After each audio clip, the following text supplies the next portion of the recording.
사무엘상 16장 1절에서부터 13절의 말씀 우리 한 목소리로 합독하도록 하겠습니다. 우리 함께 사무엘상 16장 1절에서부터 13절의 말씀 우리 함께 한 목소리로 합독하겠습니다. 함께 읽겠습니다. 1절부터 13절입니다.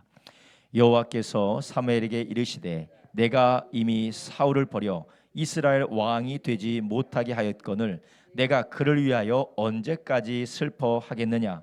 너는 기름을 뿔에 채워 가지고 가라.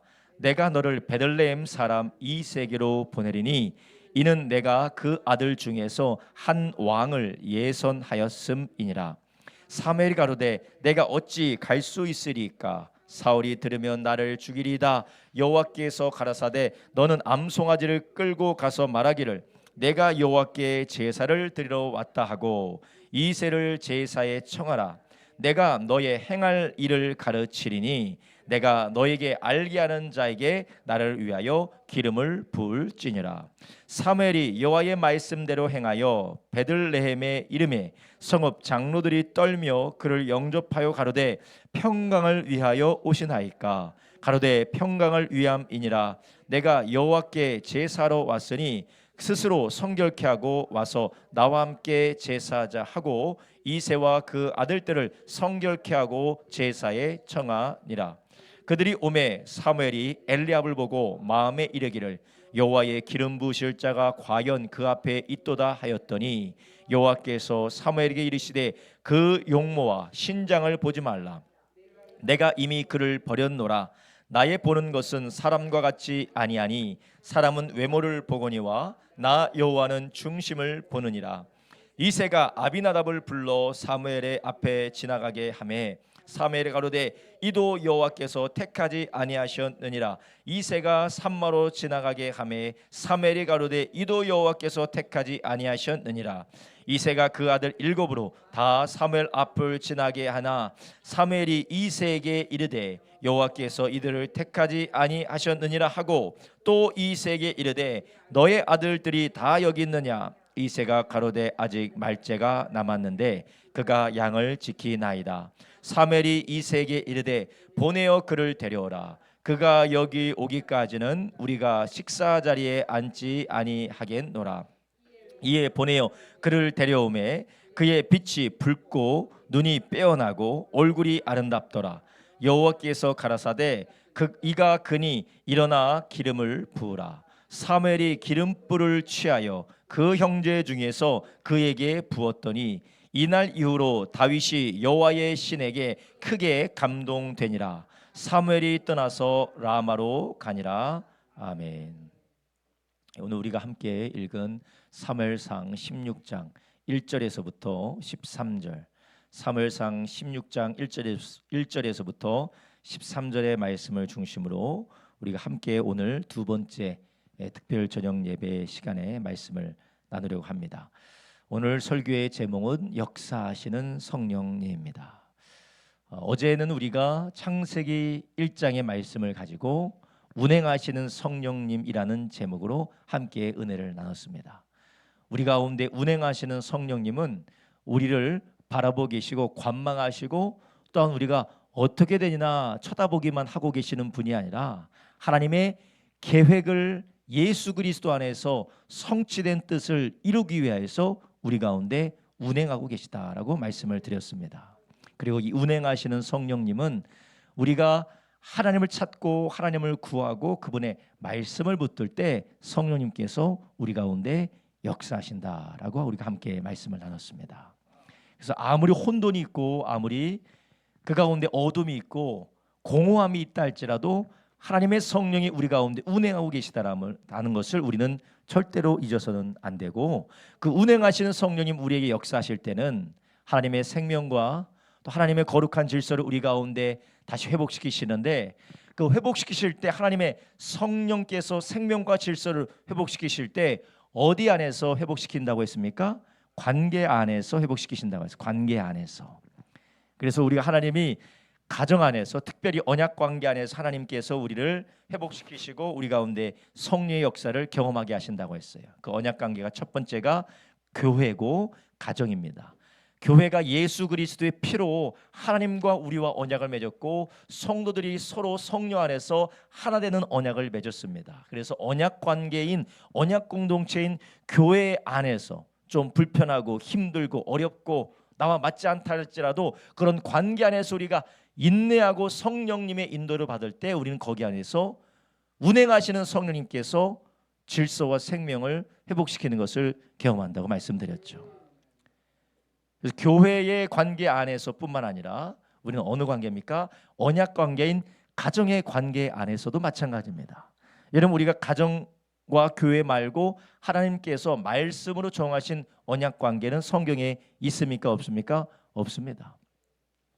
인간이 점점 문명이 발달하고 인간이 이 삶이 조금 다채로워지면서 여러 가지 관계가 생겨나고 기관도 생겨나고 여러 가지 단체가 생겨났지만 심지어는 나라도 생겨났지만 그것은 하나님의 말씀으로 세운 것이 아닙니다. 하나님이 분명한 하나님의 명시된 계시된 뜻으로 세워진 언약 공동체는 딱 그 두 가지밖에 없어요. 물론 교회와 가정이고 뭐 교회를 조금 더 확장하면 영적인 이스라엘이라고 볼 수가 있는데 교회와 가정밖에 없어요. 가정도 마찬가지입니다. 가정도 아내와 남편, 부모와 자녀, 형제들 안에서 우리는 그런 언약 관계 안에서 주님의 말씀을 붙들고 우리가 인내하고 하나님의 영으로 인도받을 때 주님이 역사하심을 우리가 경험할 수가 있다라는 것입니다. 그리고 조금 더 확장하자면 하나님께서 우리를 보내신 직장이든 사업장이든 학교든 어디든 하나님이 우리 가운데서 비정하시고 우리로 하나님의 놀라운 역사로 회복시키기 위해서 우리를 그러한 관계 가운데 두셨다라는 것이에요. 근데 모든 관계가 하나님이 허락하신 관계가 아니죠. 우리가 그 관계 가운데 하나님이 인도하시고 성령 안에서 우리를 이끄시는 관계 안에서 우리가 머무르고 그 가운데 하나님의 인도를 받을 때 불편하고 힘들고 어렵지만 관계 안에서 하나님은 우리를 회복시키시고 치유하신다라는 것입니다. 그리고 이런 하나님의 관계의 역사를 따라 하나님께서 생명으로 그리고 하나님께서 질서로 우리를 회복하실 때 우리를 어떻게 하십니까? 관계 안에 머물고 그 관계 가운데 역사하시는 하나님의 인도에 순종해야 된다라고 말씀을 드렸습니다. 여러분, 오늘은 성령님은 우리의 삶에 예수 그리스도의 언약을 따라 우리 가운데 내주하셔서 운행하실 뿐만 아니라 또 성령 하나님은 우리를 내버려 두지 않고 우리 가운데 역사하시는 성령님이라는 것입니다. 성경에 나타난 성경에 계시된 하나님의 성품은 인간의 역사를 관망하시고 방치하시고 유기하신 하나님이 아니라 하나님께서는 인간의 역사에 참여하시고 그 역사를 주관하고 인도하시는 하나님이십니다. 그래서 인간이 환난을 당할 때에 사사기를 보니까 하나님께서 사사를 보내서 인간의 역사에 개입하시고 그들을 건져주시기도 하십니다. 어떤 때는 하나님께서 이스라엘 백성들이 하나님 앞에 범죄할 때 하나님은 이방 민족들을 통하여서 이스라엘 백성들을 치게 만들고 그들을 흩어지게 만들어서 하나님이 그들을 징계하여 그들로 하나님의 길로 돌이킬 수 있도록 인간의 역사 가운데 개입하시고 주관하시는 하나님이시라는 것입니다. 이런 하나님께서 하나님이 이런 개입하시고 역사하시고 인간의 역사를 주관하시고 인도하실 때 특별히 이스라엘 백성들 그 특별히 하나님의 사람들이 인도하실 때 그 인도하심에 하나님이 즉흥적으로 하나님께서 우발적으로 하나님께서 계획하지 않고 하나님 역사하시는 것이 아니라 어제도 말씀드렸지만 하나님의 계획과 뜻이 있다라는 것이에요.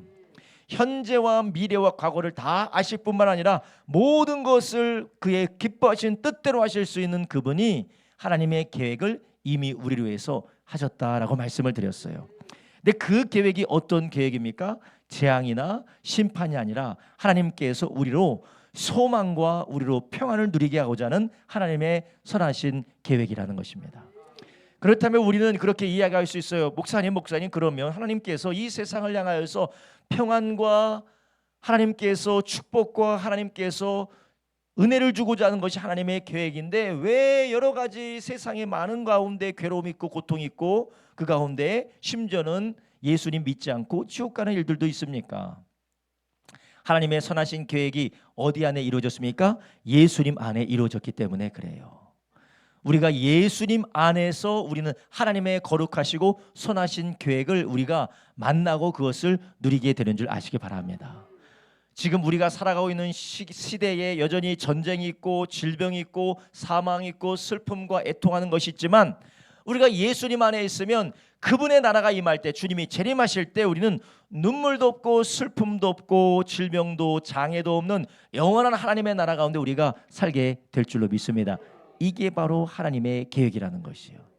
그런데 우리가 아직 하나님의 계획을 모르는 사람은 이 땅에서 당한 환난과 이 땅에서 당한 어려움과 고통 때문에 실망하고 좌절하고 낙심합니다. 하나님은 우리에게 계획이 있어요. 여전히 우리가 이 세상의 깨어짐 때문에 고민하고 괴로워하고 고통하고 슬퍼하고 마음 답답해하지만 예수님 안에 있다면 이 땅에서 우리가 당하는 모든 환난과 괴로움과 고통이 하나님의 나라에서는 면류관이 되게 된다는 것이요. 그리고 이 땅에서 흘렸던 모든 눈물도 하나님께서 거기서 어떻게 해주시겠다고요? 눈물도 씻어 주시겠다라는 것이에요. 예수님 안에 우리에게 하나님이 이러한 계획이 있으시다라는 것이에요. 그래서 우리가 예수님 안에서 그 계획을 믿는 사람들, 그 계획을 믿는 사람들을 이 땅에서 성령님께서 역사를 경험하게 됩니다. 이 땅에서 우리가 바꾸지 못하는 것들도 있고 우리가 바꿀 수 없는 일도 있고 하나님께서 허용하시기 때문에 우리가 계속해서 지고 가야 되는 십자가도 있습니다.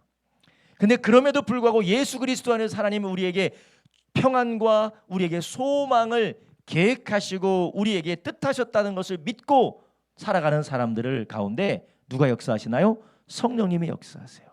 그래서 성령님이 역사하셔서 어떻게 하시냐? 위로하고 격려하시고 힘주시고 능력 주시는 줄 아시기 바랍니다. 할렐루야. 그래서 로마서 8장에 뭐라고 하십니까? 예수 그리스도 안에 있는 사람들을 어떤 것도 끊을 수가 없다라는 것이에요. 어떤 것도 예수 안에 있는 자, 30 마지막 절이에요. 1절이 아니라 마지막 절입니다. 로마서 8장 마지막 절이요. 마지막 절에 보면 어떤 것도 그리스도 예수 안에 있는 하나님의 사랑의 소리를 끊을 수가 없다라는 것이요. 아까 어제도 말씀드렸죠. 하나님은 아버지시고 예수님은 하나님의 아들이십니다. 하나님은 아버지시고 예수님 하나님의 아들이시고 그리고 아버지와 아들과의 관계 가운데 역사하시는 분 누구십니까? 성령 하나님이라고 말씀드렸어요. 그러면 우리와 하나님과의 관계를 끊을 수 없다는 건 그 가운데 누가 계시다라는 것이요? 성령 하나님께서 계시다라는 것이요. 어떤 것도 우리가 하나님의 사랑 가운데서 끊어지지 않고 끝까지 인내하고 견뎌낼 수 있도록 성령님이 우리 가운데 함께 하신다라는 것이요. 성령님은 항상 우리 가운데서 그렇게 구약시대 때든지 신약시대 때든지 초대교회 시대 때든지 아니면 지금 이 시대든지 하나님께서는 하나님의 선하신 뜻이 그리스도 예수 안에 있다. 그리고 하나님이 그것을 예수 그리스도께서 그것을 이루셨고 하나님이 완성하실 것이다 라고 믿는 사람들은 늘 성령 안에서 승리하게 되는 줄로 믿습니다. 오늘 우리가 함께 읽은 본문의 말씀은 하나님께서 다윗 왕을 세우신 말씀입니다. 다윗 왕이 세워졌다는 것이 얼마나 기쁜 일이에요. 경사입니까? 그리고 예수님께서는 누구의 자손으로 오셨습니까? 다윗의 자손으로 오셨죠.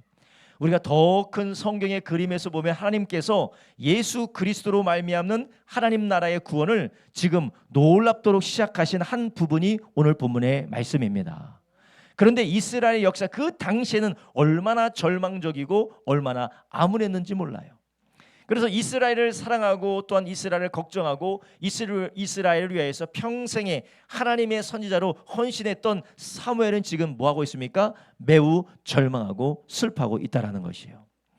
이스라엘 백성들이 왕을 세워달라고 해서 하나님의 인도를 따라 누구를 제일 처음에 왕으로 세웠습니까? 사울을 왕으로 세웠어요. 근데 그 사울 왕이 처음에는 하나님의 뜻대로 나라를 다스린 것처럼 보이고 사무엘 선지자가 조언하고 하나님의 말씀대로 조언해 주는 것대로 하는 것처럼 보이다가 어느 순간 하나님보다 자기를 섬기는 왕이 됐던 것입니다. 자기가 하나님보다 더 큰 왕이 돼서 이스라엘 백성들이 하나님을 섬겨야 되는데 자기 자신을 섬기게 되었어요. 그래서 심지어 하나님의 말씀도 떠나고 또 이방 신상에 그리고 우상 숭배의 풍수배에까지 다른 신을 섬기는 그런 잘못된 풍수배까지 빠지는 그런 죄를 범하게 됩니다. 그래서 오늘 본문의 1절에 하나님께서 사무엘에게 뭐라고 하시나요? 여호와께서 사무엘에게 이르시되 내가 이미 사울을 버려 이스라엘 왕이 되지 못하게 하는 건을 내가 그를 위하여 언제까지 슬퍼하겠느냐. 자, 지금 사무엘은 뭐하고 있습니까? 슬퍼하고 있다라는 거예요. 사무엘은 평생 동안 이스라엘을 섬겼습니다. 그리고 이스라엘의 말씀에 정통한 사람이기 때문에 이스라엘이 하나님을 어떻게 섬겨야 될지도 알고 이스라엘의 역사도 잘 알고 있어요. 그러니 지금 이스라엘이 어느 길로 가고 있는지 사무엘은 알고 있을까요? 없을까요? 알고 있는 거예요. 그러니 이 나라에 소망이 없다라는 거예요. 이 나라에 소망이 없구나. 이거 어떻게 해야 되는가? 이제는 모든 이스라엘 백성들이 사울이라는 왕의 권력 가운데 잡혔기 때문에 자기의 힘으로 무엇을 할 수 있어요? 없어요? 없다라는 거예요. 그래도 조금 있다가도 하나님께서 어디로 가라고 하시니까 사울이 나를 죽이면 어떡합니까? 라고 그는 하나님 앞에 반론하기까지 해요. 그 정도로 사무엘이 할 수 있는 것도 없고 나라의 미래는 점점 어두워져 가고 있는 상황이라는 것이에요. 그런데 그럼에도 불구하고 하나님께서는 어떻게 하고 계십니까? 새로운 왕을 세우는 이를 위하여서 사무엘에게 말씀하고 계시는 것입니다. 하나님께서 언제까지 슬퍼하겠느냐라고 하나님께서 사무엘에게 말씀하고 있습니다. 역사하시는 성령님, 하나님의 뜻을 따라서 이스라엘을 통하여서 온 열방을 그리스도 예수로 구원하기 위한 하나님의 계획은 쉬지 않고 아무리 절망적일지라도 아무리 낙담할 수 있는 상황이라 할지라도 하나님의 역사는 쉬지 않는 줄 아시기 바랍니다. 그러나 이 모든 역사를 하나님의 계획 안에서 그리스도 예수를 위하여서 성령께서 역사하고 계신 줄 아시기 바랍니다. 우리의 삶도 마찬가지입니다. 성령님이 조금도 쉬지 않으시고 우리의 삶에 역사하고 계심을 믿으시기 바랍니다. 오늘 본문을 역사하시는 오늘 본문을 통해서 성령의 역사하심을 우리는 역사하시는 성령님에 대해서 무엇을 알 수 있습니까? 첫 번째로 성령님은 절망 속에서도 하나님의 일을 다시 시작하신다라는 것이에요. 한번 따라합니다. 성령님은 절망 속에서도 하나님의 일을 시작하신다.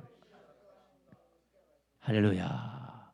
이런 우리가 절망의 가운데 슬퍼하며 낙담하여 있다 할지라도 하나님은 거기에서 하나님의 역사를 하셔서 새로운 시작을 일으키는 분이라는 것입니다. 여러분, 이런 하나님을 붙드시기를 예수님의 이름으로 축원합니다. 그 일을 누가 하신다고요? 성령님이 하신다라는 거예요. 하나님께서 절망 속에 있는 이스라엘 가운데 새로운 왕 다윗을 세울 때에 하나님의 성령이 다윗을 감동하여 새로운 시대가 시작되게 하십니다. 이 얼마나 감사한 일입니까? 창세기 8장에 보면 노아의 홍수의 이야기가 나오죠. 근데 창세기 8장 1절에 노아의 홍수가 어마어마하게 나왔는데 어마어마하게 이루어져서 많은 사람들이 죽고 이 땅이 폐허가 되었는데 하나님께서는 어떻게 하셨습니까? 1절 한번 보겠습니다. 하나님이 노아와 그와 함께 방주에 있는 모든 들짐승과 육축을 건념하사 바람으로 땅 위에 불게 하심에 물이 감하였고 아멘. 여기서 뭐가 땅 위에 불었다는 거요? 바람이 땅 위에 불었다라는 거예요. 그러니까 홍수로 폐허가 된 세상을 다시 시작하기 위해서 하나님께서 땅에 바람을 불게 하셨다라는 거예요. 그런데 히브리 성경의 원어를 보면 이 바람이 성령님을 이야기하는 하나님의 숨과도 같은 말씀을 쓰고 있어요. 이 역사를 누가 하시는 거예요? 그냥 물이 빠진 게 아니라 성령께서 역사하셨다라는 것입니다. 물론 기후가 바람이 불어서 그런 걸 수도 있지만 그러나 성경은 분명하게 성령 하나님께서 새로운 역사를 시작하기 위하여서 물이 빠지도록 수면 위에 바람이 불게 하셨다라는 것입니다. 여러분, 우리의 삶이 아무리 폐허가 되고 절망적이고 낙심이 된 상황이라 할지라도 하나님께서는 성령을 통하여서 새로운 시작을 하시고 새로운 일을 역사하시는 하나님을 믿으시기를 바랍니다. 예수 그리스도 안에서 우리에게 하나님은 새 생명을 주셨고 예수 그리스도 안에서 우리를 하나님의 자녀 삼아 주셨고 예수 그리스도 안에서 우리를 하나님의 나라의 상속자로 삼아 주셨기 때문에 예수 그리스도 안에서 하나님은 우리에게 재앙이 아니라 평안과 소망 주시는 하나님이시기 때문에 우리가 주님 안에서 주님을 바라볼 때에 하나님은 늘 우리 가운데 새 일을 성령으로 행하신다라는 것이에요. 그러니 우리는 새 일을 행하시는 성령님을 날마다 기대하며 주님의 역사하심과 주님의 인도하심을 구하는 저와 여러분 되기를 예수님의 이름으로 축원합니다. 사무엘 보고 하나님은 뭐라고 하셨습니까? 언제까지 너는 슬퍼하겠느냐? 너는 언제까지 슬퍼하겠느냐? 너는 기름에 뿔을 채워가지고 가라. 할렐루야. 뭐 이런 성경 해석이 뭐 늘 좋은 성경 해석은 아니지만 기름에 뿔을 채워 가지고 가라는 것처럼 우리는 슬퍼하고 낙심하는 게 아니라 성령 충만 받으시기를 예수님의 이름으로 축원합니다. 기름에 뿔을 채우는 것 같이 하나님의 성령이 기름을 부었을 때 다윗이 성령에 감동되었던 것처럼 성령님이 새 일을 행하시기 위해서 사무엘을 준비하셨던 것처럼 우리도 준비시키는 줄 믿으시기 바랍니다. 그래서 우리는 낙심되는 상황을 마주할 때마다 야, 도무지 안 되겠다, 사방팔방을 봐도 다 꽉 막혔다라고 하는 상황 가운데 슬퍼하는 게 아니라 어떻게 됐습니까? 기름에 뿔을 채워가지고 가는 주의 말씀처럼 우리는 성령님의 충만받고 성령님의 이끌림을 받는 저와 여러분 되기를 예수님의 이름으로 축원합니다. 하나님께서 사무엘에게 기름에 뿔을 채워가지고 베들레헴으로 가라라고 하나님께서 말씀하십니다. 근데 베들레헴에 왜 가느냐? 이제 내가 사울을 버리고 끝나는 것이 아니라 하나님께서 기뻐하시는 새로운 왕을 세우고자 라고 하시는 하나님의 역사가 있다라는 것이에요. 여러분, 성경에서도 우리가 시험을 당할 때에 우리가 감당할 수 없는 시험을 하나님께서 허락하신다고 했습니까? 안 하신다고 하셨어요? 허락하지 않으신다고 하셨어요.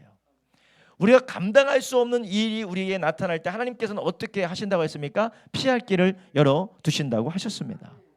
이처럼 하나님께서는 우리가 감당할 수 없는 시험과 어려움들이 우리의 삶에 닥칠 때에 피할 길 하나님이 예비해 두신 줄 아시기 바랍니다. 감당할 수 있는 힘을 주시든 아니면 사방팔방이 막힌 것처럼 보여줘도 하나님께서는 한 문을 열어 놓으셨다라는 것이에요. 그 길을 발견하고 그 일을 행하시고 그 길을 열어주시는 분이 누구시냐? 바로 성령 하나님이시라는 것이에요. 그래서 우리는 사람을 바라보고 우리가 누군가의 도움을 간절히 청하면서 그리고 우리의 현실에 바뀌어지지 않는 문제에 우리가 집착하지 말고 우리가 기름을 뿔에 채워가지고 길을 떠난 사무엘처럼 우리도 하나님의 성령의 충만 받으기를 예수님의 이름으로 축원합니다. 여러분, 우리가 매일매일 마주하는 삶이 아무리 무너져 있고 소망이 없어 보여도 우리가 누구 안에 있습니까? 예수님 안에 있다라는 것이에요. 예수님 안에 있기 때문에 성령님은 예수님 안에서 하나님이 뜻하신 그 거룩한 역사를 위하여서 우리를 인도하고 계시다라는 것이에요.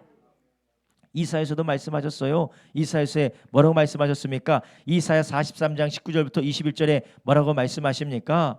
보라, 내가 새 일을 행하리니 이제 나타낼 것이라 너희가 그것을 알지 못하겠느냐? 정령이 내가 광야의 길과 사막의 강을 내리니 장차 들짐승 곧 신앙과 및 타조도 나를 존경할 것은 내가 광야의 물들을 사막의 강들을 내어 내 백성 나의 택한 자로 마시게 할 것임이라. 이 백성은 내가 나를 위하여 지었나니 나의 찬송을 부르게 하려 함이니라. 아멘. 하나님의 뜻이 이스라엘 백성으로 하나님을 찬송을 부르게 하기 위해서 하나님께서 택하시고 부르셨기 때문에 그들에게 세례를 행하신다고 하셨죠. 우리는 누구 안에서 부름 받았습니까? 예수님 안에서 부름을 받았다라는 것이에요. 예수님 안에서 부름 받았기 때문에 우리가 절망과 낙심으로 이 모든 것들이 끝나도록 하나님께서 그렇게 정해두지 않으셨다라는 것이에요. 하나님을 찬송 부르도록 제가 화관이 되고 우리의 슬픔이 찬송이 되도록 하나님께서 우리를 계획하셨다라는 것이에요. 그래서 너희가 물 가운데 지날 때라도 불 가운데 갈지라도 물이 너를 침몰하지 못하고 불이 너를 어떻게 하지 못한다고요? 사르지 못한다고 말씀하셨어요. 이 모든 것을 이루시는 분이 하나님의 성령님이라는 것이에요. 그래서 우리가 성령 충만한 사람이든 성령 충만한 안 한 사람이든 늘 위기를 만납니다. 어려움을 만납니다. 고통을 만납니다. 세상의 환난을 만나요. 그러나 성령 충만한 사람과 성령 충만하지 않은 사람의 차이는, 성령 충만한 사람은 똑같이 환난을 만나도 그 환난을 넘어가게 하시는 성령의 놀라운 은혜를 경험하게 된다는 것이에요. 환난 덕분에 하나님께서 열어주시는 새로운 일을 만나게 됩니다. 괴로움과 고통 때문에 하나님께서 베풀어 주시는 놀라운 은혜를 만나게 되는 것이에요.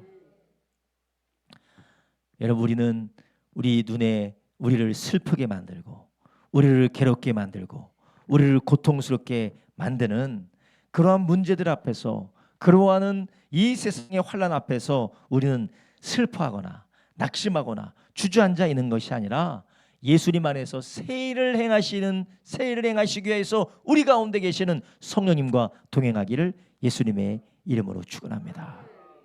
또한 성령님은 우리 안에 계실 뿐만 아니라 우리를 위해서 뭐하고 계십니까? 우리를 위해서 기도하시고 우리를 위해서 탄식하고 계시다라는 것이에요. 우리를 도와주기 위하여서, 우리로 인도하여 주시기 위하여서, 우리로 능하게 하기 위하여서, 우리로 강하게 하기 위해서 성령님이 우리 가운데서 기도하시고 탄식하신다고 말씀하고 계시지 않습니까?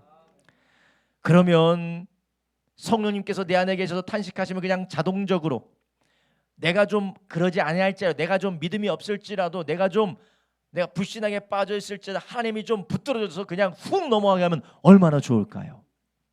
근데 하나님은 우리를 비인격적인 기계 취급을 하지 않으신다라는 것이에요.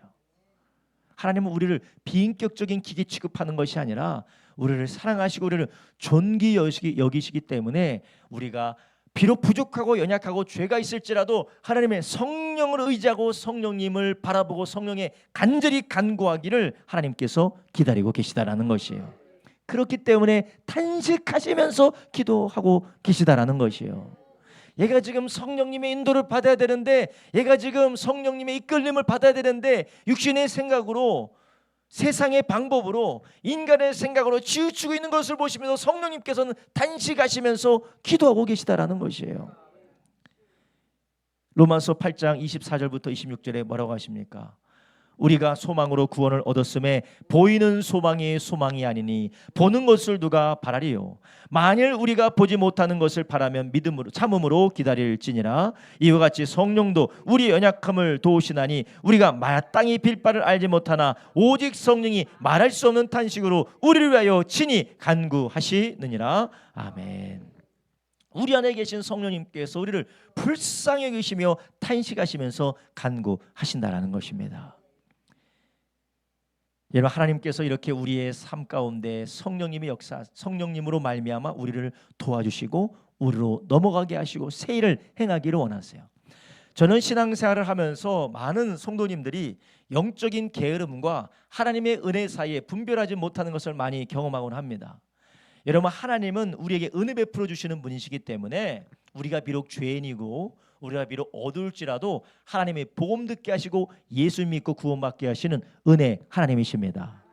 또한 우리가 예수 믿고 구원받은 다음에도 우리가 연약하고 우리가 부족하고 우리가 어리석기 때문에 비록 우리는 알 수 없지만 하나님이 깨닫게 해주시고 알려주시고 우리로 하나님을 향한 믿음을 갖게 하셔서 하나님 뜻대로 살게 하시는 은혜 하나님이세요.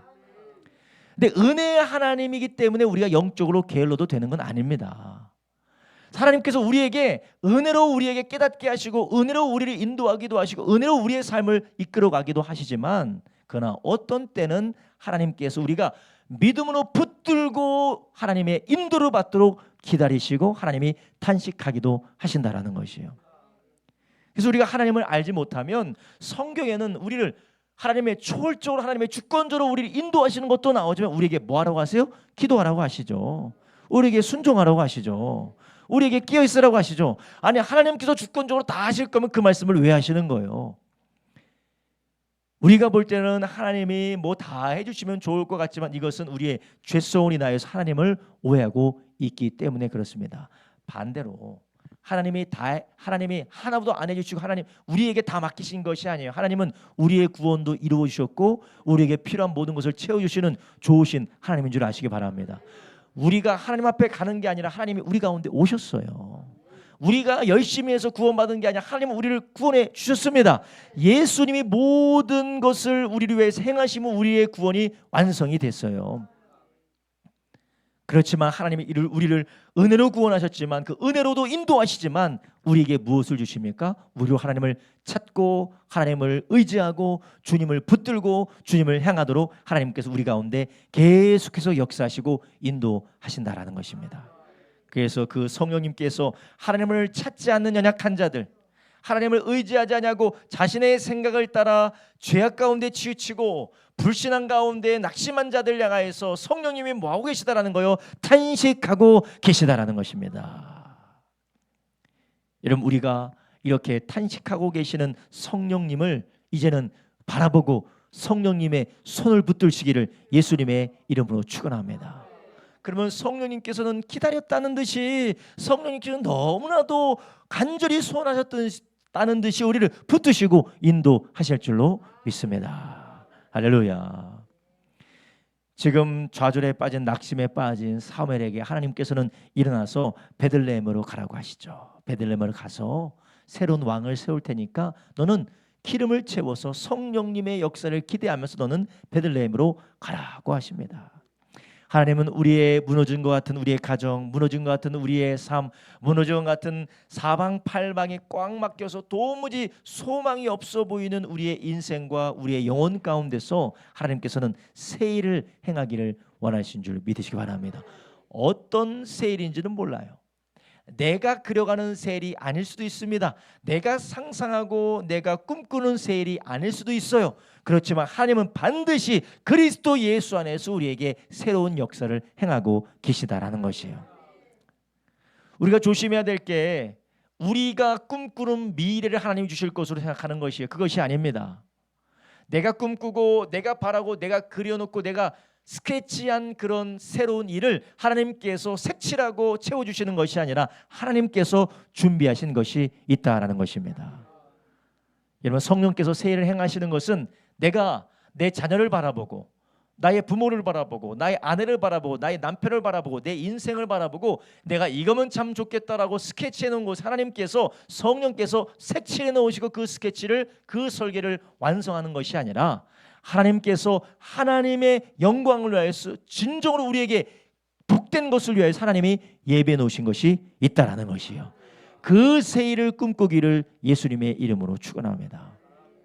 왜 그러냐면 오늘 우리가 읽은 본문에 보니까 사무엘이 베들레헴으로 갔더니 이새의 아들 가운데서 다 자기가 보기에는 기름 부어야 될 사람같이 보여요. 자기가 볼 때 야, 이 이새의 집에 첫 번째, 두 번째, 세 번째 다 기름 부어야 될 사람처럼 보이는데 하나님이 뭐라고 하십니까? 아니다라는 것이에요. 여러분, 하나님의 성령께서 새 행하실 때 하나님의 역사하실 때는 내 생각대로 행하는 것이 아니에요. 여러분, 우리가 그린 그림에 우리가 스케치한 스케치에 우리가 설계한 판에 하나님께서 따라오셔서 그것을 건축해 보는 분이 아니십니다. 하나님은 하나님의 계획과 하나님의 뜻이 예수님 안에 있는 줄 아시기 바랍니다. 얼마나 우리가 고집부리는지, 얼마나 우리가 아집을 가지고 얼마나 우리가 포기하지 못하고 내려놓지 못하고 내 방법대로 하려고 우리가 그렇게 하고 있는지요. 그래서 오늘 본문을 보니까 두 번째로 성령님은 하나님의 방법대로 역사하신다라는 것이에요. 한번 따라합니다. 성령님은 하나님의 방법대로 역사하신다. 할렐루야. 좋았다가 뭐 기분 김새는 분위기죠. 야, 그래, 성령님이 새 일을 행하시면 그래, 내가 포기했던, 내가 낙심하고 내가 이 소망을 접어놨던 걸 다시 그 소망을 한번 꺼내볼까? 그게 아니에요. 하나님은 이미 예수 그리스도 안에서 우리를 위해서 하나님이 준비해 오신 계획이 있다라는 것입니다. 하나님의 성령님은 하나님의 계획과 하나님의 방법대로 역사하십니다. 오늘 본문에 보니까 하나님께서 사무엘에게 말씀하셔서 가라고 하시잖아요. 이 가라고 하실 때 가서 보니까 어떤 일이 일어나게 됩니까? 자기가 볼 때 이새의 아들들 가운데 자기가 기름 붓고자 하는 사람이 생깁니다. 자, 4절 한번 보겠습니다. 그들이 오매, 아니 죄송합니다. 6절입니다. 그들이 오매 사무엘이 엘리압을 보고 마음에 이르기를 여호와의 기름 부으실 자가 과연 그 앞에 있도다 하였더니 7절 여호와께서 사무엘에게 이르시되 그 용모와 신장을 보지 말라. 내가 이미 그를 버렸노라. 나의 보는 것은 사람과 같지 아니하니 외모를 보거니와. 아멘. 하나님은 무엇을 보신다고요? 중심을 보신다라는 것입니다. 하나님께서는 우리를 바라보실 때 우리의 외모를 바라보지 아니하시고 우리의 중심을 보신다라는 것입니다. 그렇다면 하나님께서 우리 가운데 세일을 행하려고 하시면 어디에서 세일을 행하려고 하실까요? 우리의 외모 가운데 세일을 행하려고 하시는 게 아니라 우리의 중심 가운데 세일을 행하기를 원하신다라는 것입니다. 하나님께서 우리를 성령께서 우리 가운데에서 하나님의 위대한 일을 행하려고 하실 때 환경을 바꾸지 않아요. 내 주변에 있는 사람을 바꾸지 않습니다. 먼저 내 마음을, 나의 영혼을 하나님의 성령께서 새롭게 하시는 줄 믿으시기 바랍니다. 왜냐, 하나님은 중심을 보신다라는 것이요. 그래서 우리는 바뀌어지지 않는 상황 때문에, 바뀌어지지 않는 현실 때문에 낙심할 필요가 없어요. 하나님은 지금 우리의 마음을 다루고 계시는 것입니다.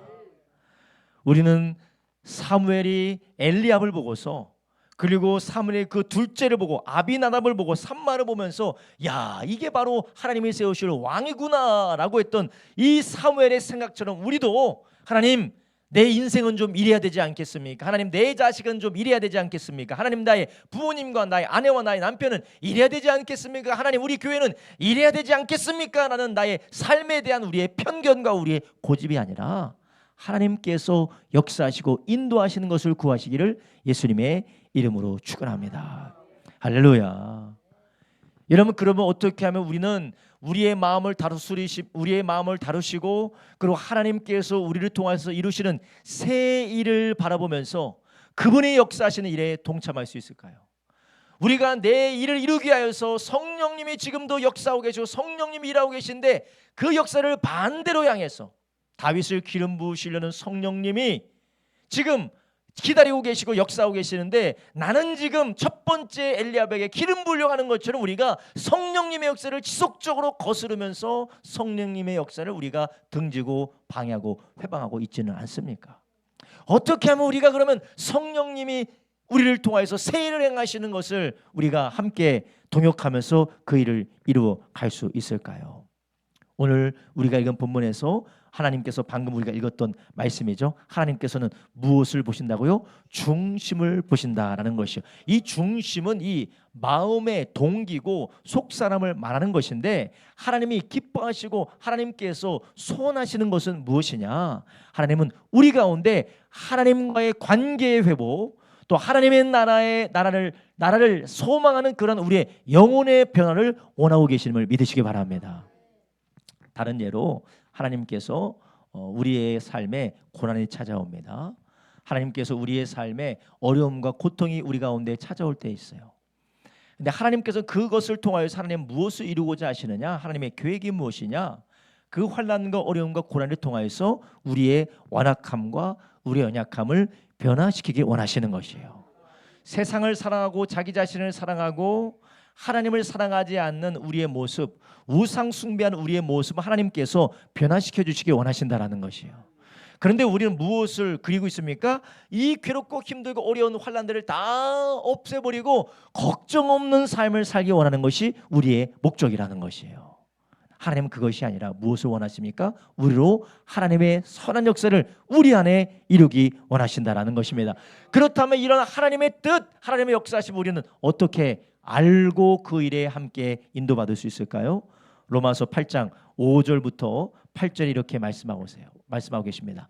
육신을 쫓는 자는 육신의 일을, 영을 쫓는 자는 영의 일을 생각하나니 육신의 생각은 사망이요 영의 생각은 생명과 평안이니라. 육신의 생각은 하나님과 원수가 되느니 이는 하나님의 법에 굴복치 아니할 뿐 아니라 할 수도 없음이라. 육신에 있는 자들은 하나님을 기쁘시게 할 수 없느니라. 아멘.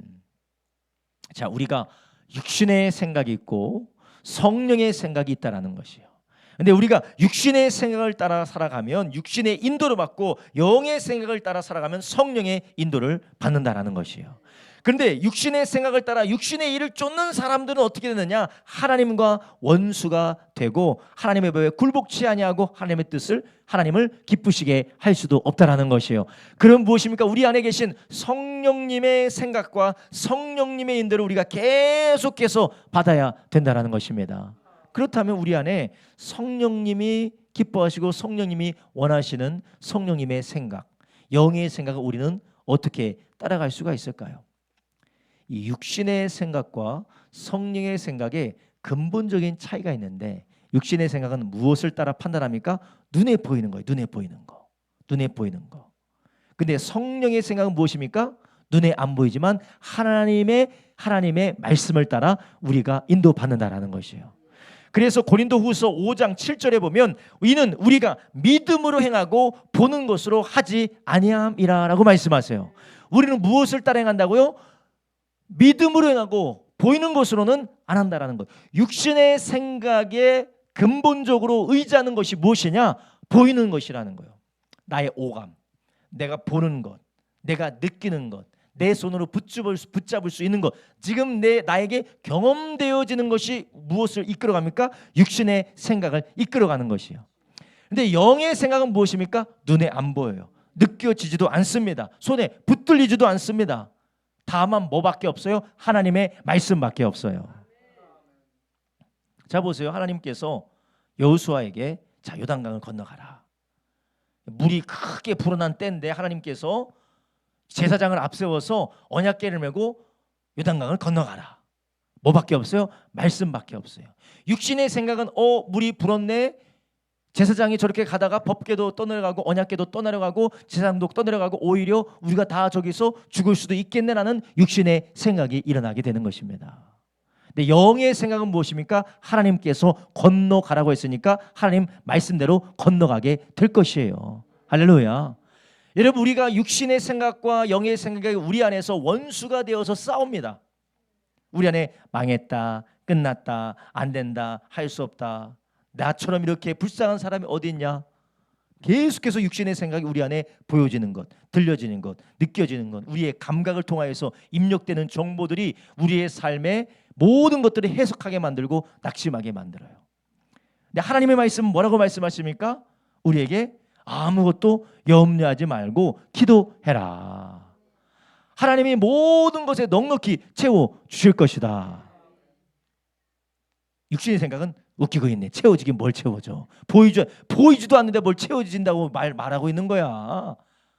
염려하긴 뭘 염려하지 말라. 지금 되는 것도 하나도 없는데 왜 염려하지 말라라고 해. 이게 바로 무슨 생각입니까? 육신의 생각이고 이게 바로 하나님과 원수가 된다라는 것이. 그리고 하나님의 법에, 그분의 법에 굴복하지도 않는다라는 것입니다. 그리고 8절에 보니까 로마서 8장 8절에 하나님을 기쁘시게 할 수가 없다라는 것이에요. 현실을 보십시오. 상황을 보십시오.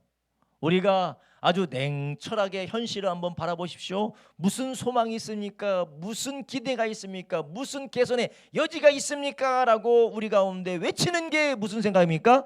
육신의 생각이라는 것이에요. 우리의 기분과 우리의 감정과 우리의 지식과 우리의 감각으로만 판단하게 만드는 것.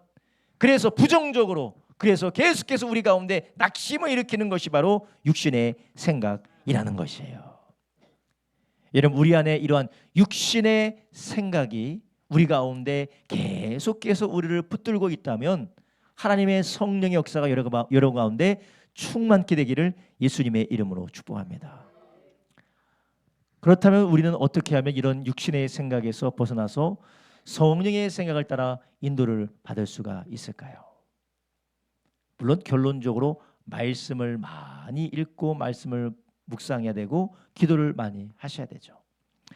그런데 우리가 이 하나님의 말씀과 이 기도 우리가 충만하게 되어질 때 우리가 육신의 생각이 아니라 성령의 생각으로 인도받을 수 있는데, 우리는 그것을 통해서 역사하시는 하나님의 역사를 날마다 우리 가운데서 바라보기를 예수님의 이름으로 축원합니다. 하나님께서 여리고를 돌라고 하신 명령을 여호수아에게 주었습니다. 근데 여호수아 그것을 듣고 어떻게 생각했나요? 육신의 생각으로 도무지 계속해서 돌아서 소리 외친다고 해서 무너질 것도 아니고 이걸 왜 했는가라고 육신의 생각으로 판단하거나 거역하지 않았습니다. 그냥 하나님의 말씀에 순종함으로 돌라는 대로 돌고 외치라는 대로 외치고 소리를 질렀더니 어떤 역사가 일어나게 됩니까? 그 성이 무너진 역사가 일어나게 되는 것입니다. 여러분, 우리는 말씀을 많이 읽고 우리가 기도하는 것도 참 중요해요. 그러나 지속적으로 우리 가운데에 하나님의 말씀을 듣고 기도할 때마다 우리 가운데 부딪히는 것들이 무엇입니까? 육신의 생각이 부딪히게 된다는 것이에요. 그럼 부딪히게 될 때 그것이 항상 이런 부딪힘이 있고 씨름하는 것들이 있다는 것을 우리가 바라보시고 그 가운데에서 깨어있기를 주님의 이름으로 축원합니다. 이것을 잊으셔는 안 돼요. 항상 우리의 마음 가운데 흔들리게 만들고 우리의 감정 가운데 요동하게 만들고 다시 무너지게 만들고 다시 쓰러지게 만들고 계속해서 우리를 보여지는 것에 붙들리게 만드는 그러한 방해와 회방의 역사가 있다라는 것이에요. 여러분, 요한복음 14장 1절부터 4절에 예수님께서 뭐라고 하셨습니까? 예수님이 계속해서 내가 어디로 간다 하니까 제자들이 마음속에 근심했나 봐요. 그러니까 예수님 뭐라고 합니까? 너희는 마음에 근심하지 말라. 하나님을 믿으니 또 나를 믿으라. 내 아버지 집에 거할 것이 많도다. 그렇지 않으면 너희에게 일렀으리라. 내가 너희를 위하여 처소를 예비하러 가노니 가서 너희를 위하여 처소를 예비하면 내가 다시 와서 너희를 내게로 영접하여 나 있는 곳에 너희도 있게 하리라. 내가 가는 곳에 그 길을 너희가 아리라. 아멘. 자, 보세요. 제자들이 예수님과 3년 반 동안 따라다니면서 예수님의 말씀도 듣고 또 예수님이 하신 일도 보았어요. 그런데 예수님께서 어디로 가신다고 하니까 제자들이 어떻게 합니까? 근심하는 거고 염려하는 것입니다. 여러분, 우리가 하나님의 말씀을 통하여서 또 하나님께서 행하신 그 일들을 우리가 늘 말씀을 통하여 듣고 그 말씀을 묵상하고 그 말씀 위에 섬으로 인하여서 우리는 이 근심을 이길 수 있는 줄 아시기 바랍니다. 반대로 예수님이 하시는 일을 보고 예수님의 말씀을 들었음에도 불구하고 그들이 뭐 할 수밖에 없다고요? 염려할 수밖에 없다라는 것이에요. 여러분, 우리가 이렇게 연약한 사람들입니다. 여러분, 우리는 하나님의 말씀대로 역사하시는 성령님의 역사에 붙들리고 그 성령님의 역사하시는 일에 우리가 동역하여 이끌리기 위하여서 우리가 무엇이 필요하느냐? 우리는 하나님의 말씀을 통하여서 우리에게 계시해 주신 하나님의 성품을 끝까지 신뢰하는 저와 여러분 되길 주님의 이름으로 축원합니다. 무엇을 결정할 때, 무엇을 계획할 때, 우리가 어떤 행동을 할 때 나의 기분 기반, 나의 감정 기반, 나의 육신의 생각 기반으로 계획하고 결정하고 행동하는 것이 아니라 무엇으로 합니까? 하나님의 말씀으로 계시되어진 하나님의 성품을 의지함으로 우리가 행동하고 결정하고 판단하라는 것이에요. 그러기 위해서 우리가 계속해서 하나님의 말씀을 붙드는 것입니다. 말씀을 읽고 말씀을 묵상하고 하나님 말씀을 통하여서 보여주신 하나님의 성품이 무엇인지를 가르침을 받고 계속해서 우리가 듣는 것이에요. 그리고 우리가 기도하는 것은 무엇입니까? 내가 말씀으로는 말씀을 들으니 하나님은 분명히 선하시고 나를 사랑하시고 나를 떠나지 않은 하나님인데 환경을 보니까 하나님 나를 떠나신 것 같아. 상황을 보니까 하나님이 나를 내버려 두셔서 결국 망할 것 같아.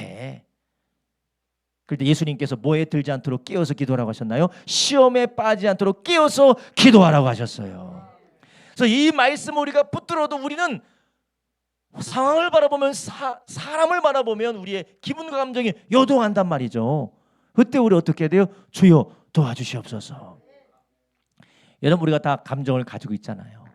감정을 다 가지고 있어서 인생이 망할 것 같고 도무지 낙이 없고 너무나도 절망적이고 너무나도 비관적인 일들이 우리 가운데 닥칠 때 여러분 어떻게 하십니까? 다 끝났어, 망했어. 여러분, 그때 뭐 하셔야 돼요? 주님께 기도하시기 바랍니다. 할렐루야. 마귀가 아주 각종 무기와 각종 근거들 다 가지고 우리의 마음을 어디에 빠뜨리냐면요, 이 절망 가운데 빠뜨릴 때가 있어요. 이 심령 가운데 빠뜨릴 때가 있어요. 그럴 때 우리는 하나님의 말씀을 붙들고 주님께 간구하시기를 예수님의 이름으로 축원합니다. 자, 베드로가 예수님이 물 위로 걸어러 가실 때 베드로가 물 위를 걸었습니까? 안 걸었습니까? 걸었어요. 물 위를 걸은 사람도 바다의 바람과 파도를 보니까 어떻게 돼요? 빠져 들어가는 것이에요. 우리는 물 위에 걸어본 적 있으세요? 걸어본 적 없잖아요. 그러니까 우리는 실수하고 우리는 넘어지는 게 당연한 말이에요. 물 위를 걸어간 사람도 그렇게 실수하고 의심하여 빠져 들어가는데 우리라고 뭐 그러지 않을 재간이 있겠습니까? 우리도 보여지고 우리가 느껴지고 우리가 받아들이는 감각적인 정보들 때문에 우리로 낙심할 수밖에 없습니다. 근심할 수밖에 없어요. 그런데 우리가 그 가운데서 무엇을 떠올려야 되느냐? 하나님의 말씀을 통하여서 계시된 하나님의 성품, 자비하시고 신실하시고 우리와 함께 하시고 우리를 떠나지 아니하시고 능력이 많으신 그 하나님을 붙드시기를 예수님의 이름으로 축원합니다. 그래서 우리가 말씀을 붙들고 기도하라는 게 그거예요. 그래서 우리가 매일매일 말씀을 붙들지 않으면 어느 순간 스물스물 부정적인 생각이 우리를 장악하기 시작합니다. 우리가 기도하지 않으면 스물스물 우리의 감각적으로 오는 정보들로 우리의 마음을 장악하기 시작을 합니다. 그 결과 어떻게 됩니까? 근심하고 낙심하고 성령님이 역사하기 위해서 다 준비해 놓았는데 성령님이 세일을 행하기 위해서 다 예배해 놓으셨는데 우리는 거기에서 앞으로 나가지 못하고 어떻게 됩니까? 뒤로 물러가 침륜에 빠지게 된다라는 것입니다. 여러분 우리가 그런 삶을 살고 있지 않은지 한번 우리 자신을 한번 뒤돌아보셔야 돼요.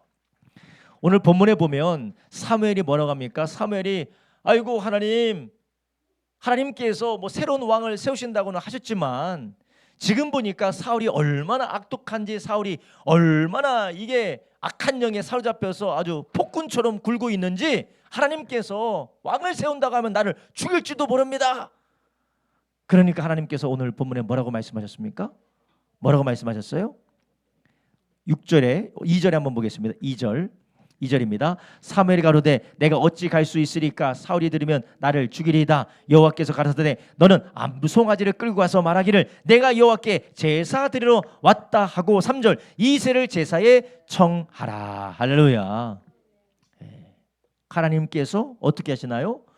사무엘에게 피할 수 있는 감당할 수 있는 지혜까지 허락해 주셨다라는 것입니다.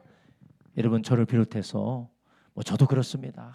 또 부정적인 생각이 찾아오고 인생의 짐이 저를 억누를 때면 낙심이 될 때가 많이 있어요. 여러분 다 그렇지 않습니까? 저는 이 부모가 이렇게 힘든지 몰랐어요. 부모로서 사는 게 이렇게 힘든지 몰랐어요. 게다가 애가 넷이에요.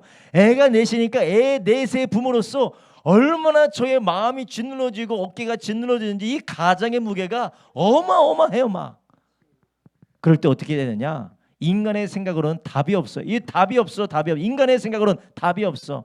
자식들에게 미안하고 인생에게 미안하고 나에게도 참 괴롭습니다. 그런데 이 육신의 생각이 막 스물스물 올라올 때는 하나님 살려주십시오. 기도밖에 할 게 없어요. 기도할 때 하나님께서 피할 길 열어주시고 지혜 주시고 감당할 수 있는 힘을 주시는 줄 아시기 바랍니다. 여러분 제가 요즘 들어서 막 그런 걸 느낄 때마다 성도님들은 얼마나 힘들까. 이 직장생활하면서 자녀들 키우면서 각자의 인생 가운데 각자 가진 불가능과 각자의 가는 짐을 가진 사람들이 얼마나 힘들까. 그런데 보니까 아무리 힘들어도 기도해야 산다라는 것이에요. 사무엘이 아이고 하나님 웃기고 있네. 하나님 지금 사울 때문에 안 돼요. 그런 게 아니라 하나님께 기도했더니 어떻게 지혜를 주십니까? 가서 제사 드린다고 제사 드린다고 가서 기름 부으면 될 것 아니냐. 할렐루야. 하나님께서 지혜를 주시는 것입니다. 야고보서 1장 2절부터 5절에 뭐라고 하십니까? 야고보서 1장 2절부터 5절에 이렇게 말씀하십니다. 내 형제들아 너희가 여러 가지 시험을 만나거든 온전히 기쁘게 여기라. 이는 너희 믿음의 시련이 인내를 만들어내는 줄 너희가 알미라. 인내를 온전히 이루라. 이는 너희로 온전하고 구비하여 조금도 부족함이 없게 하려 함이라. 5절 너희 중에 누구든지 지혜가 부족하거든 모든 사람에게 후히 주시고 꾸짖지 아니하시는 하나님께 구하라. 그리하면 주시리라. 아멘. 하나님께서 기도하면 하나님이 은혜를 주신다라는 것입니다. 하나님의 성령께서 그리스도 예수 안에서 우리가 아무리 절망적이고 아무리 어둡고 아무리 낙심할 수밖에 없는 상황에 있다 하더라도 하나님은 새해를 행하기 위해서 우리 가운데 역사하고 계시다라는 것이에요. 그래서 우리는 그 하나님의 역사를 기대하면서 하나님의 역사를 소망하면서 성령님의 역사에 동행하는 저와 여러분 되길 주님의 이름을 축원합니다. 우리의 힘으로 안 될 때 우리의 인간의 방법으로 하려 하지 않고 하나님의 방법으로 하고 계신 하나님을 바라보길 주님의 이름으로 축원합니다. 그러기 위해서는 우리가 육신의 생각을 내려놓으셔야 됩니다. 육신의 생각은 무엇이라고 했어요? 사망이에요. 육신으로 생각하면 그냥 망한 일밖에 없어요. 여러분 육신적으로 한번 여러분을 생각해 보세요. 나는 이래서 안 돼, 난 저래서 안 돼, 난 이래서 망했고, 난 저래서 망했고, 나처럼 재수 없는 사람이 없고, 나처럼 절망적인 사람이 없고, 내가 인생에서 제일 불쌍하지 않습니까? 육신의 생각이기 때문에 그래요. 근데 성령의 생각은 뭐예요? 생명과 평안이라는 것이에요. 성령의 생각은 생명과 평안이라는 것입니다. 여러분 우리가 이 하나님의 말씀을 붙들고 내 감정, 내 생각, 내 판단, 나의 기준이 아니라 하나님의 말씀으로 계시된 하나님의 성품을 의지하시기를 예수님의 이름으로 축원합니다. 결정하기 전에, 판단하기 전에, 행동하기 전에 하나님의 말씀을 붙들고 외치시고 기도하시길 바랍니다. 하나님의 말씀을 묵상하고 기도하시길 바라요. 하나님 앞에 간절히 기도하며 하나님 내 마음이 이렇게 무너지는데 하나님 내가 이렇게 답답한데 하나님 나는 아무것도 할 수 없는 상황 가운데 있는 것 같은데 하나님 이렇게 말씀하신 하나님 나를 도와주십시오. 하나님이 사무엘에게 지혜를 주신 것 같이 우리에게도 지혜를 주실 줄로 믿습니다. 할렐루야. 여러분 우리는 하나님의 방법대로 역사하시기 때문에 우리의 기준을 내려놓으셔야 돼요. 우리의 기준과 우리의 생각과 우리의 판단 이래서 안 되고 이래서 못하고 이건 나와 맞지 않고 이래서 이건 나는 도무지 불가능하고 그런 생각을 다 내려놓으시고 하나님의 말씀에 따라 계획하고 판단하고 결정하고 행동하시기를 예수님의 이름으로 축원합니다. 이게 바로 성령님의 인도하심을 따라 하나님의 방법대로 역사하시는 성령님의 인도하심에 따라 우리가 동역하는 것입니다. 하나님은 그러한 사람을 쓰시는 줄 믿으시기 바랍니다. 하나님이 우리 가정 가운데 우리 교회 안에서 우리의 삶 안에서 하나님이 새해를 이루기를 원하시는데 우리의 육신의 생각으로 다 안 된다고 다 부정적인 생각과 원망하며 낙심하는 자리에 있다면 성령님께서 행하시는 그 일을 우리를 통해서 하지 않으세요. 하나님께서 사무엘을 통해서 다윗에게 기름 부으려고 할 때 그런 성령님의 인도를 받은 줄로 믿습니다. 마지막으로 오늘 본문을 보니까 성령님은 준비된 사람을 통해서 역사하시다라는 것이에요. 하나님께서 오늘 우리가 읽은 본문에서 다윗을 볼 때에 다윗이 어느 자리에서 오게 됩니까? 양치는 목동이었다가 급하게 사무엘 앞으로 오게 됩니다. 그때 하나님께서 그를 바라보시면서 뭐라고 하십니까? 오늘 본문을 함께 보겠습니다. 11절 한번 보겠습니다.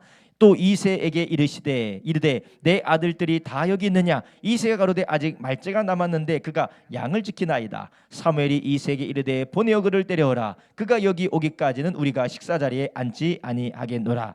이에 보내어 그를 데려오매 그 빛이 붉고 눈이 삐어나고 얼굴이 아름답더라. 여호와께서 가라사대 이가 그니 일어나 기름을 부으라. 아멘. 자, 오늘 본문에는 나와 있지 않지만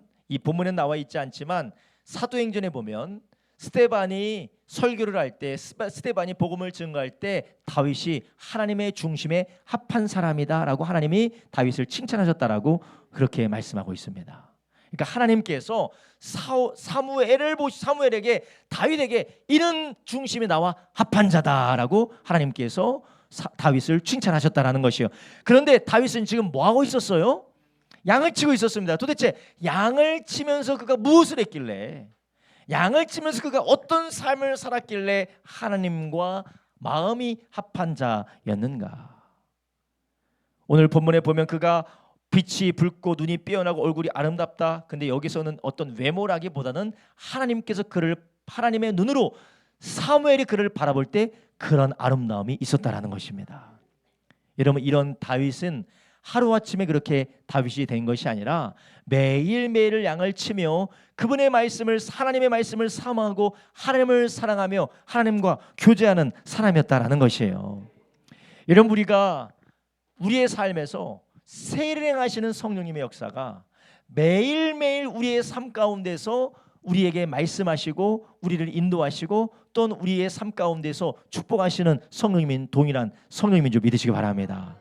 그래서 성령님은 우리 가운데 어떤 드라마틱한 역사를 역사하기도 하시지만 그것은 우리가 우리의 삶의 일상에서 준비되어지고 구비되어졌을 때 하나님이 그런 역사를 행하신다라는 것이에요.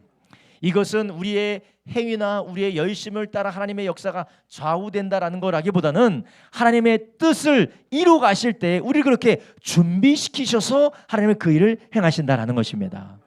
하나님이 다윗을 통하여서 예수 그리스도가 이 땅에 오시기로 하나님께서는 작정하셨죠. 정하셨어요. 그런데 하나님께서 그 일을 이루시기 위하여서 다윗을 어떻게 준비시키셨는가? 그는 가족이 없는 양치는 그 목동으로서 저 들판에 나가서 외롭기도 했고 어떤 면에서는 소외되기도 했지만 거기에서 누구를 바라봤습니까? 하나님을 바라봤다라는 것이요. 하나님, 거기에서 하나님과 교제하고 하나님의 신실하심을 경험하고 하나님의 인도하심을 그가 경험하며 거기 안에서 하나님과 마음이 합한 하나님의 사람 다윗으로 준비되어졌다라는 것이요. 여러분, 우리도 우리 가운데 세례하시고 또는 우리 가운데에 역사하시는 그 하나님의 역사, 놀랍도록 세례하시는 그 일을 행하기 원하시는 하나님의 역사는 우리의 매일매일 하루하루 가운데서 우리를 준비시키고 계시는 줄 아시기 바랍니다. 그래서 성경에서 작은 일에 충성한 자에게 하나님께서 큰 일을 맡겨 주신다고 했습니다.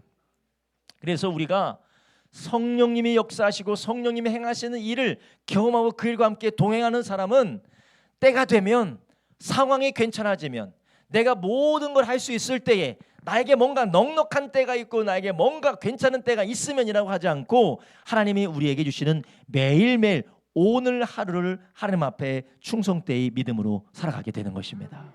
히브리서 3장 13절부터 14절에 뭐라고 말씀하고 계십니까? 히브리서 3장 13절부터 14절 이렇게 말합니다. 오직 오늘이나 일컫는 동안에 매일 피차 권면하여 너희 중에 누구든지 죄의 유혹으로 강팍해 됨을 면하라. 우리가 시작할 때 확실한 것을 끝까지 견고히 잡으면 그리스도와 함께 참여한 자가 되리라. 아멘. 오직 어떤 날이라 하는 동안에요, 오늘이라 일컫는 동안에 너희가 항상 마음이 강팍하게 됨을 면하라는 것이에요. 여러분, 우리는 어떤 특별한 상황 때 어떤 하늘에서 벼랑받는 것처럼 하루아침에 변하는 일은 대부분 없습니다.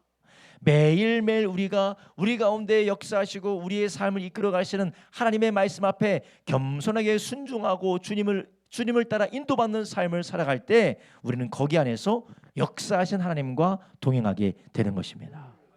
그리고 어느 날 다윗이 하나님 앞에 부름받아 왕으로 기름 부음 받는 것처럼 하나님께서 우리의 삶 속에서 하나님만이 하실 수 있는 새로운 일을 열어 주실 줄로 믿습니다. 여러분, 우리가 이러한 역사하시는 하나님이 우리의 삶에 준비시키고 계시다라는 것을 잊지 마시기를 예수님의 이름으로 축원합니다. 오늘도 우리가 하나님의 말씀을 묵상하는 큐티 말씀을 묵상하는 거, 큐티의 말씀을 묵상하고 우리가 기도를 하고 또한 우리가 하나님의 말씀에 인도받을 뿐만 아니라 매일매일 우리의 삶에 하나님께서 인도하시고 역사하시는 주님의 역사를 따라 우리가 살도록 인도하실 때 우리는 때가 되면, 상황이 괜찮으면, 모든 상황에 다 할 수 있을 때가 되면이라고 말하는 것이 아니라 오늘이라는 이 때에 하나님의 은혜 가운데 붙들리기를 예수님의 이름으로 축원합니다. 여러분, 우리가 얼마나 매일매일 그것을 다음으로 미루고 있습니까? 사람과의 관계가 힘들고, 그리고 사람과의 관계가 힘들고, 환경과의 관계가 힘들고, 우리의 삶에 어려움들이 있을 때 우리가 다음에 내가 할 수 없으니까, 내가 좀 할 수 있을 때, 지금 내가 괜찮아지면, 그렇게 계속 우리가 우리의 생각과 우리의 마음을 계속해서 우리가 핑계를 대면서 미루고 있지는 않습니까? 성령님은 들판에서 준비되었던 다윗처럼 하나님 오늘도 우리를 만들어가고 계시는 걸 믿으시기 바랍니다. 어떤 면에서 보면 우리가 성령 강림절 맞이 특별 저녁 예배를 하는 것을 통해서 하나님께서 우리를 준비시키고 계시는 줄 몰라요. 그때는 우리는 아무도 모릅니다. 다윗이 언제 기름 부음 받을지 어떻게 알았겠어요? 언제 알았겠어요? 몰랐죠. 몰랐음에도 불구하고 하나님께서는 그를 어떻게 하셨어요? 매일매일 들판에서 준비시키셨다라는 것이에요. 여러분, 그렇기 때문에 우리의 가정생활이 중요한 것입니다. 매일매일의 우리의 직장생활도 중요한 것이고 우리의 교회의 생활도 중요한 것이에요. 때가 되면, 지금은 너무 힘들어서 모르겠고 때가 되면 내가 잘하겠지, 그런 날은 올까요 안 올까요? 절대 오지 않아요. 절대 오지 않습니다. 어느 날 한 방에 되어지는 게 없어요. 매일매일 주님과, 신실하신 주님과 하루하루 동행하면서 우리 주님께서 우리를 준비시키고 구비시키시고 우리 가운데 하나님 행하실 일을 위해서 하나님께서 예비시키는 줄 믿으시기 바랍니다. 여러분, 오늘 우리가 함께 읽은 오늘 말씀, 하나님께서 이스라엘 백성들을 위하여서 세를 행하기 위하여서 어느 왕을 세웁니까? 다윗 왕을 세우셨어요. 이 다윗 왕을 세우신 그 하나님이, 하나님께서 예수 그리스도 안에서 우리를 구원하기 위하여서 하나님의 역사를 쉬지 않으셨던 것처럼 우리도 우리 가운데 성령의 역사는 쉬지 않으신 줄 믿으시길 바랍니다. 여러분, 우리의 마음으로 끝났다라고 말하지 마세요. 우리의 가정은 끝났다라고 말하지 마십시오. 나의 인생은 끝났다라고 단정하지 마십시오. 나의 삶은 끝났다라고 슬퍼하고 거기서 단정하지 마세요. 성령님은 지금 우리 가운데 새 일을 행하기 위해서 준비하고 계세요. 새 일을 행하기 위해서 준비하고 계신 하나님께서 우리의 방법대로가 아니라 하나님의 방법대로 우리를 이끌어가기를 원하신다라는 것이에요. 그래서 우리의 생각은 내려놓고 하나님의 말씀 안에서 기도함으로 주님의 이끄심 앞에 매일매일 주님 앞에 준비되어지는 저와 여러분 되기를 예수님의 이름으로 축원합니다. 여러분, 이제 우리는 주님 앞에 깨어서 기도하기를 다시 시작하시기를 주님의 이름으로 축원합니다. 때가 되면 언젠가 하나님께서 큰 역사 일으켜 주시겠지, 그런 날은 없습니다. 오늘 우리가 기도해야 되는 것이에요. 때가 되면 우리의 가정을 새롭게 하시겠지, 아내, 오늘 내가 아내든 남편이든 부모도 자녀이든 나를 통하여 하나님께서 하고자 하시는 그 뜻에 우리가 순종하면서 그 앞에 우리의 삶을 드려야 되는 것입니다. 때가 되면 내가 교회 안에서 하나님 앞에 귀하게 쓰임받겠지, 아니에요. 우리가 지금이라는 오늘이라고 하는 때에 하나님께서 우리에게 맡기시는 그 일에 충성되이 순종하며 하나님을 따라갈 때 하나님께서 기름 부음의 역사가 우리 가운데 부어지게 될 줄로 믿습니다. 할렐루야. 저와 여러분 모두가 다 역사하시는 성령님의 손에 붙들리기를 예수님의 이름으로 축복합니다.